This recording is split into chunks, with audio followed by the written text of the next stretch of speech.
Assalamualaikum warahmatullahi wabarakatuh. Salam sejahtera untuk kita semua. Teman-teman, jumpa kembali di channel Polisi Bako. Salah satu hal yang paling sering ditanyakan kepada saya adalah kalau kita tidak punya PT, tidak punya badan usaha, baik itu berbentuk PT, CV, atau yang lainnya, apakah bisa ekspor? Terus kalau bisa, bagaimana caranya? Nah, di video kali ini kita akan kupas tentang hal tersebut. Dan materi di video ini tidak akan teman-teman dapatkan di channel manapun. Jadi, silakan disimak dan buktikan.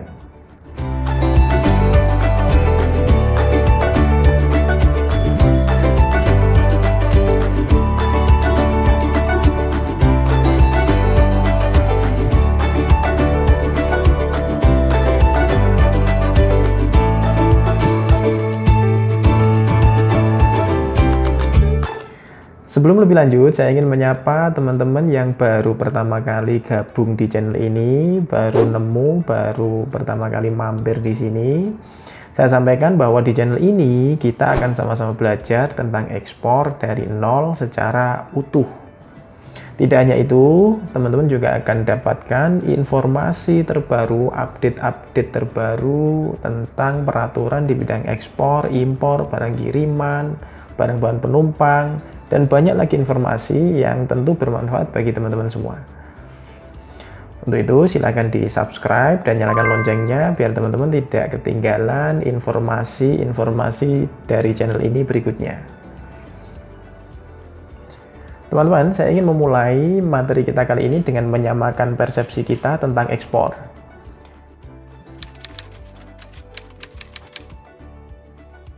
Jadi, secara sederhana, ekspor adalah kegiatan mengeluarkan barang keluar wilayah negara Republik Indonesia. Cukup sampai di situ, jadi tidak sampai masuk ke negara tujuan. Jadi, semua kebijakan pemerintah terkait ekspor, berarti kebijakan itu mengatur tentang pengeluaran barang dari wilayah negara Republik Indonesia. Itu saja, tidak sampai mengatur pemasukan barang itu ke negara tujuan. Jadi kalau pemerintah menyatakan bahwa barang A bebas diekspor, berarti terhadap ekspor barang itu, terhadap pengeluaran barang itu keluar wilayah negara Republik Indonesia itu tanpa harus izin. Nggak perlu pakai eksportir terdaftar, nggak perlu pakai persetujuan ekspor atau perizinan lainnya.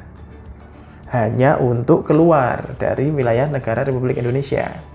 Untuk bisa masuk ke negara tujuan, tentu masing-masing negara punya kebijakan, punya peraturan masing-masing terkait impor mereka.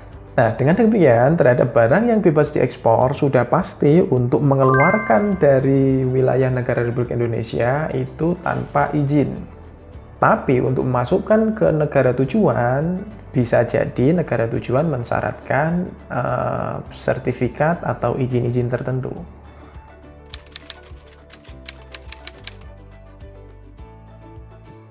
Terhadap semua barang ekspor itu wajib diberitahukan ke bea cukai, berapapun jumlahnya, apapun jenisnya.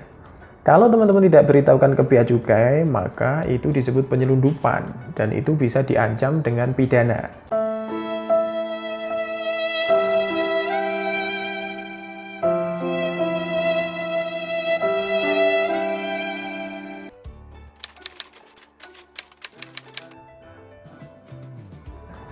Teman-teman dikatakan bisa ekspor adalah ketika teman-teman bisa akses, bisa mengajukan pemberitahuan ekspor ke bea cukai. Caranya bagaimana? Teman-teman harus punya izin akses kepabeanan. Jadi untuk bisa akses ke sistem bea cukai, teman-teman harus punya izin akses kepabeanan. Apakah izin akses kepabeanan itu? Izin akses kepabeanan adalah NIB, teman-teman. Jadi NIB itu adalah sekaligus sebagai izin akses kepabeanan. Tentu NIB yang memiliki izin akses kepabeanan, yang ketika teman-teman bikin NIB itu nanti ada kolom akses kepabeanan, teman-teman bisa centang di situ.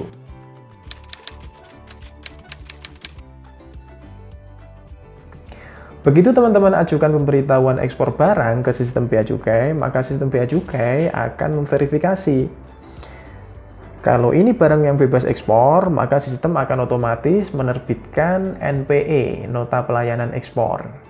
Nah, NPE ini adalah pintu terakhir dari semua administrasi ekspor. Dengan diterbitkan NPE, berarti teman-teman sudah bisa ekspor.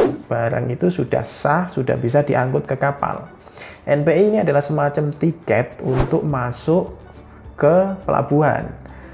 Tiket bagi barang untuk bisa masuk ke bandara. Jadi tanpa NPE, barang teman-teman nggak akan bisa masuk ke pelabuhan, nggak akan bisa masuk ke bandara.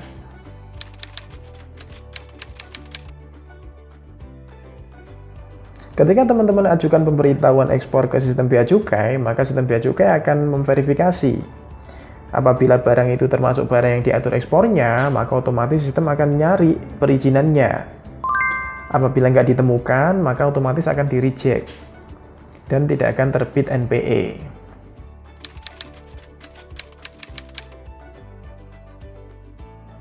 Nah, solusinya bagaimana? Ada dua opsi yang bisa teman-teman ambil. Tentu satu harus mengurus perizinannya.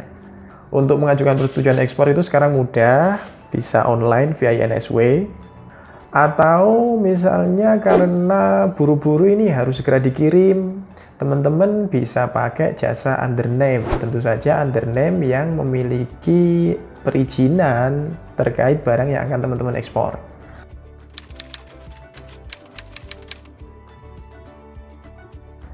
Jadi kesimpulannya adalah untuk bisa ekspor, teman-teman cukup pakai NIB, terutama untuk barang yang bebas diekspor. Jadi kalau misalnya teman-teman mau ekspor, jangan buru-buru nyari undername nih. Periksa dulu apakah barang ekspor teman-teman itu barang yang bebas diekspor atau barang yang diatur.